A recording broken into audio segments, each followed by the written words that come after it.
I don't think every parent should homeschool. I don't think that it's meant for everybody.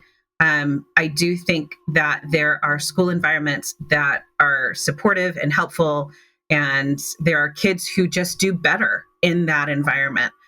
So I'm a huge supporter of education that is the right fit for the kid.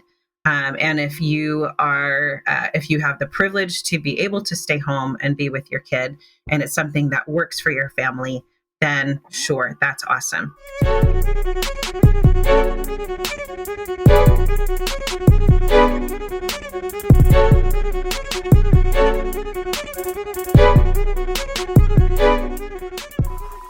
Krysten, welcome to the show. Thank you so much. I'm What's excited up, to be here. Hey. Boss. Hi, boss. Hey, Rodney's new boss, and one of many, including himself. Including Right. Keith. Yeah. Because I really could just open up every episode like, what up, boss? What up, boss? So we open up every conversation around your conversation tip. Now, this is a common one, so I want to try to find a unique spin on my question as it relates to listening. There is this idea, and you said it, listen more than you speak. How is it that you find a way to mute your voice in your head so you listen more? Not just before you speak, but like so you're not thinking about what you have to say.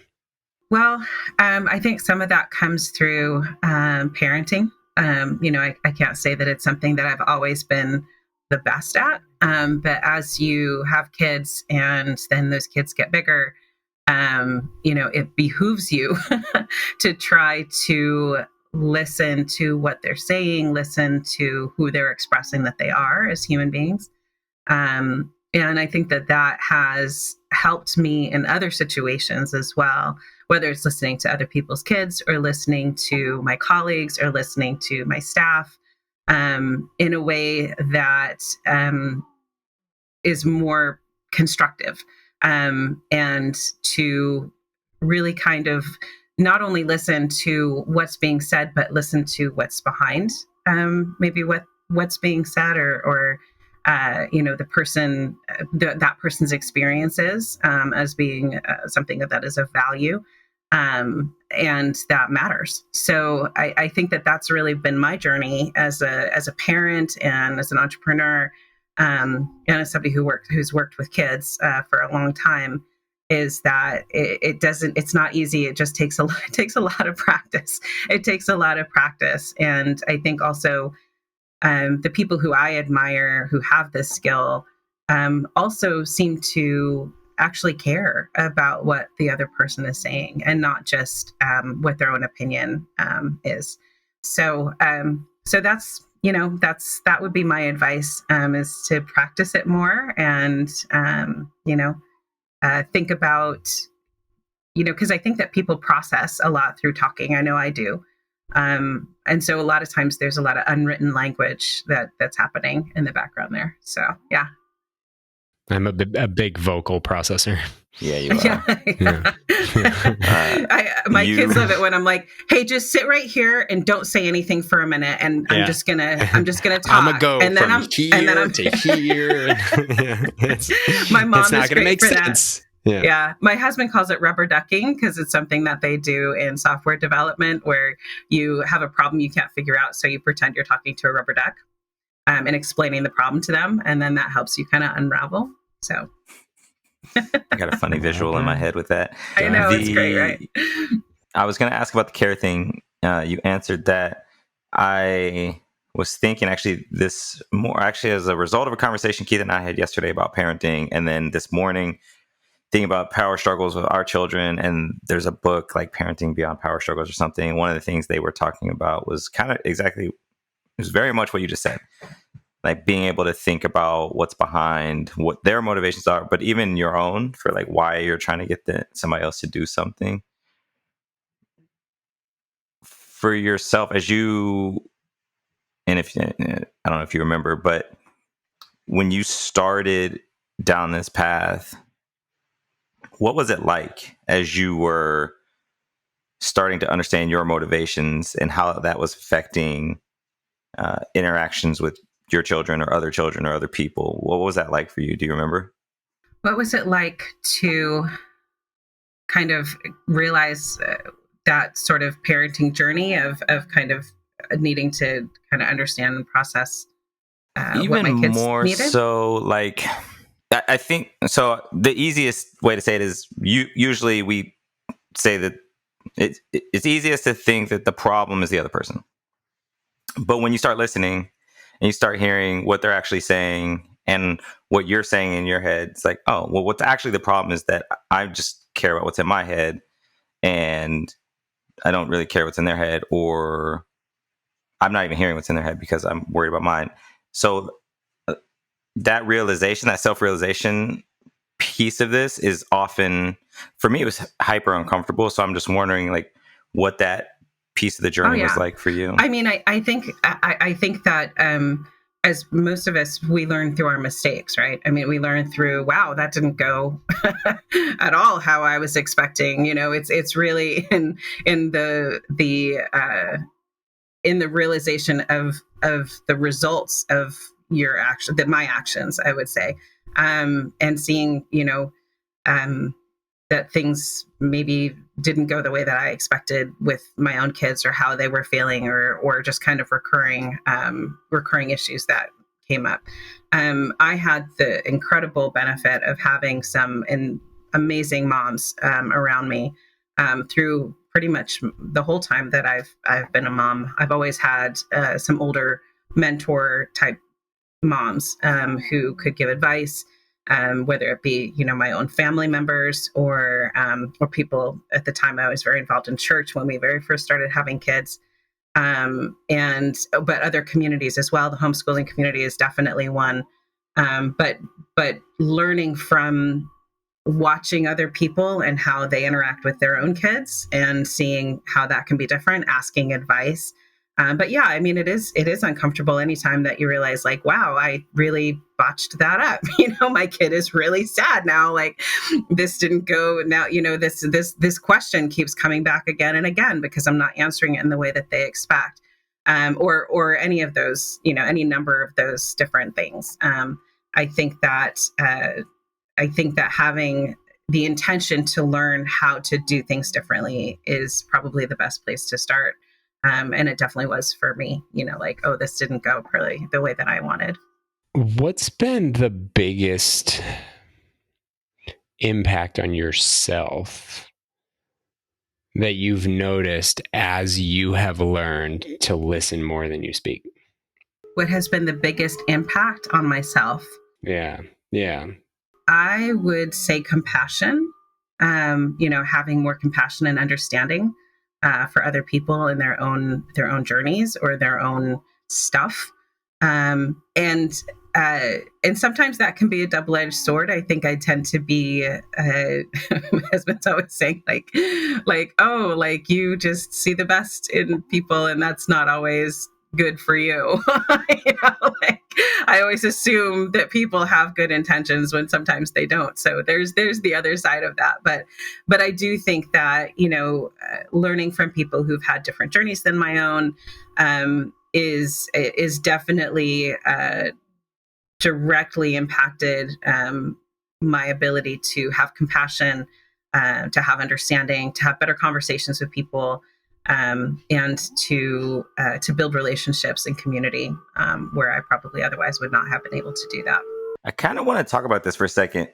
Ask your follow-up, Keith, because there was something. No, it was just a comment. I was just going to say there's this, like, we talk about in our 4-step approach, being open to listen more. And what I'm starting to physiologically realize is very much what you said.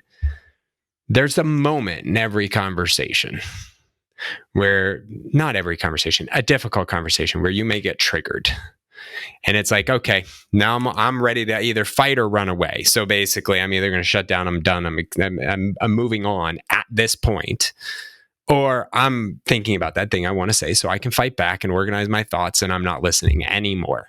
So at that point, we stop listening and we go into fight or flight. That listen more, just as you said, it's like, okay, stop. I'm just going to keep listening to what they have to say. changes. You still may stay triggered. You still may want to do both, but you do end up in this space of truly now listening to what they're saying, hearing what they're saying, not all your assumptions and projections and all these other things that go on to them. And it gives you such different context for them as an individual that it really does help ignite compassion. And I love that you said that. I think it's great. And I appreciate you sharing. Rodney, to you. Well, I had something else, but hearing you say that has made me realize why. So like, people are like, oh, like, how are you such a good listener? I'm like, I'm not. I'm a podcaster. So during podcasting, I'm a really good listener. And at times in my life I am. And I just realized part of it has to do with the fact that I'm taking notes. Because like when you're talking and you say something interesting, instead of butting in, I write it down. Usually. Sometimes I butt in. But it's like, oh, I could do that around my house. Like when my wife starts talking and if there's something I want to say, I could just write it down. Like hell, I have my phone on me all the time. I could just put a note like, all right, come back to this. Cause so often I'm like afraid of losing a point or like losing some topic when if it's important, it'll come back. But that's I just realized that this will be episode 160 something, 170 something by the time it comes out. And I just realized that like this is what helps me. Yeah. But I wanted to say you had mentioned assuming good intent of people. And so like Keith and I so, like I am like that to the point where somebody will be like, watch out for him, he's an ass. And like and I'll be like, nah, it's cool, man. Like we're gonna be homies. And then like 3 months later, it's like oh no, man, it turns out he's an ass. Like but I would rather give people that benefit of the doubt. Like I want to give them a chance to, I don't know, maybe who knows? Once you make the negative assumption, it just spirals. It's hard to come back from. I think it's okay. I've lived probably at least half of my life now, and it's taken me a long time. But I definitely have better radar than I used to when I was younger. And so, now I can kind of see it coming a little bit better. I do still give people the benefit of the doubt. I do give still people a chance if I think, oh, well, that person had a bad experience, but, maybe. But I do it with a little bit of a layer of kind of awareness or protection. So I'm not just like, hey, here's my whole heart, crush it, go for it. Like I kind of do it with a little bit more of a distance between myself and that person. So it's like, I give them the opportunity. It's usually my first instinct is almost always 100% right, unfortunately. But I still do kind of give people the benefit of the doubt and give them an opportunity. My husband likes to say, trust in God and tie up your horse. Kind of that's the philosophy. Yeah, trust but verify.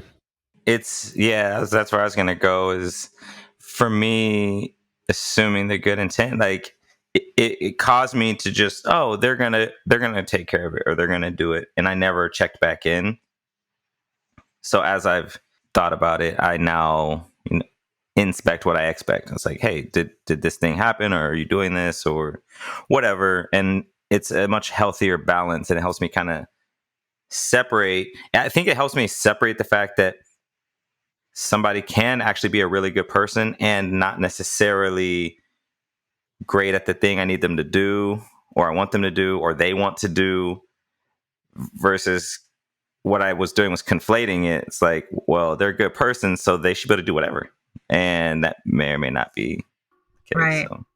It kind of reminds me of Brene Brown has a philosophy about this too. Now it's escaped me.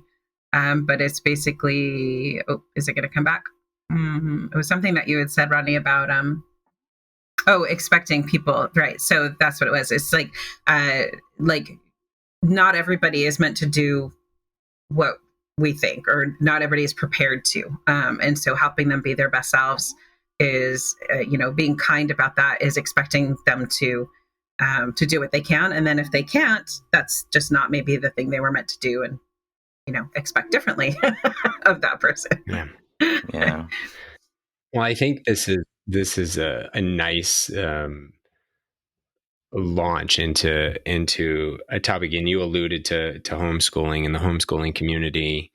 And I think about the audience, and everybody has a predetermined notion of what homeschooling is, whether it's positive or negative. There's still a stigma around it in many respects. And so curious to get your perspective and give the audience an opportunity to just listen and understand like what drew you to homeschooling and what benefits you gained from it. Sure. Yeah. And before you do it, I want to say I don't actually have any preconceived notions. Like I know kids that were homeschooled. I grew up with some. I've thought about homeschooling, and my major thought is I don't have the patience, or I would love to do it. I don't have the patience, or I think the skill with little people, maybe with older people. But maybe just that I admire people that can do it well. I hear you. I think a lot of people. We just lived. Well, we're still in the middle of a pandemic, technically, even though some of us are like, it ain't over. We're done. Yeah. It's not done with us, but we're done. Yeah, that's right. And so a lot of people had to homeschool their kids, or what they envision that homeschooling is in this past 2 years. And one of the things that we as veteran homeschoolers had a conversation around a lot is that what you just had to do is actually not the same as homeschooling. We are also going through an adjustment and having to understand how to do this differently during the pandemic. So homeschooling is not schooling at home. It's not schooling through a computer. It's not necessarily, unless you choose to do it that way. For us, to answer the first question that you had, which is, what was the journey that led toward homeschooling? And so both of my kids are on the autism spectrum. And my oldest is highly, highly, highly intelligent.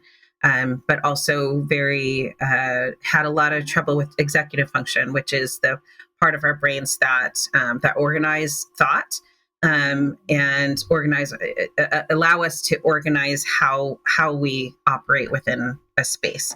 And so it affects like memory. It's kind of like this, similar to folks that have ADHD. Those same centers of the brain are affected in some kids that have autism spectrum disorder. And so for him, the structure of a schooling environment was not the right fit.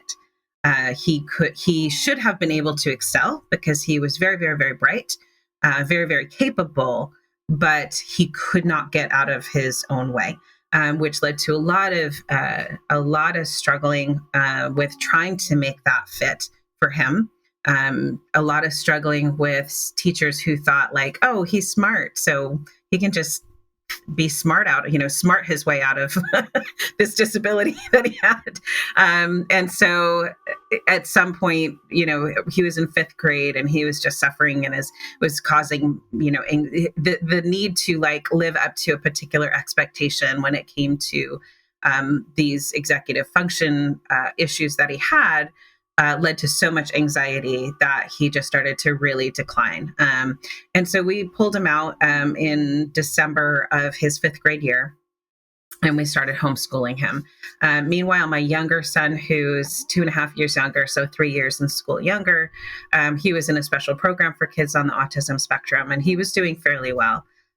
So we kind of left him there. And then about 3 years later, when he was in 5th grade, there were other things that led us to bring him home, having to do with the school physical environment. There was mold found in the school, and it was causing him other issues. So I was like, I'm already home with this one, so I'm just going to bring him home till you all figure that out.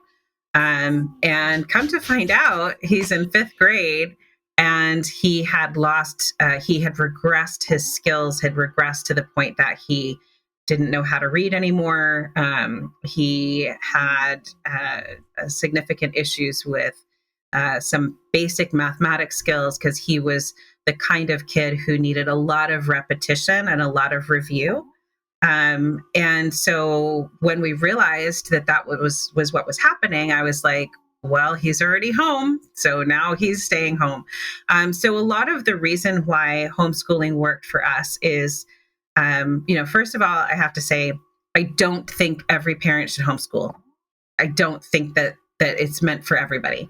I do think that there are school environments that are supportive and helpful, and there are kids who just do better in that environment.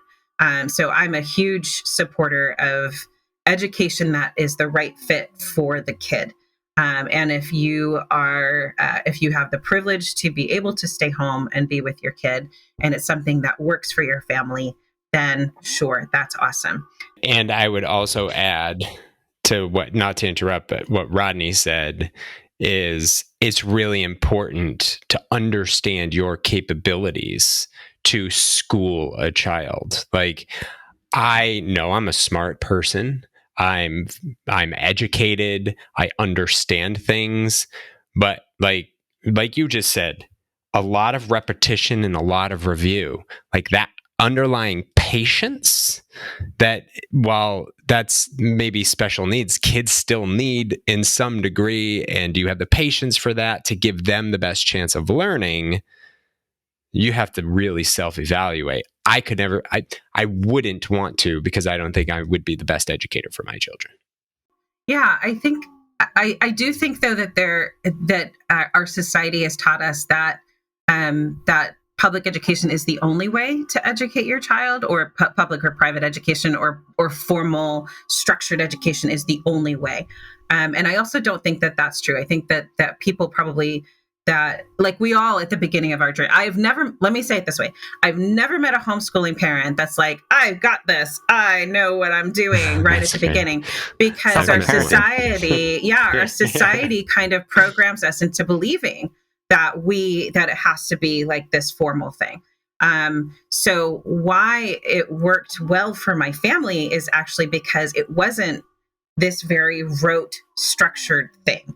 My two kids needed very different approaches to their education. So my oldest son, because he's highly creative, highly intelligent, he really needed to kind of forge his own path. He needed me to say, okay, here are some different choices of ways that you can learn this. Here are videos. Here's a formal class, if you want to do it this way. Here are research options. We'll just go to the library and research this topic you're interested in. Here are all the different ways that you can learn about this topic. And then kind of let him sort of try different things out, and then gravitate to the thing that he really was most interested in. He was a very interest-driven child. And so homeschooling allowed us to say to him, what do you want to learn? What do you want to know about? What interests you? What are you passionate about? And he could spend less time doing the rote stuff that he would probably never use, and more time doing the things that he was really excited about. So he could do creative writing. He could, design Dungeons and Dragons games. That was a passion of his from the time he was 12. He could, experiment with taking video and creating YouTube videos if he wanted to.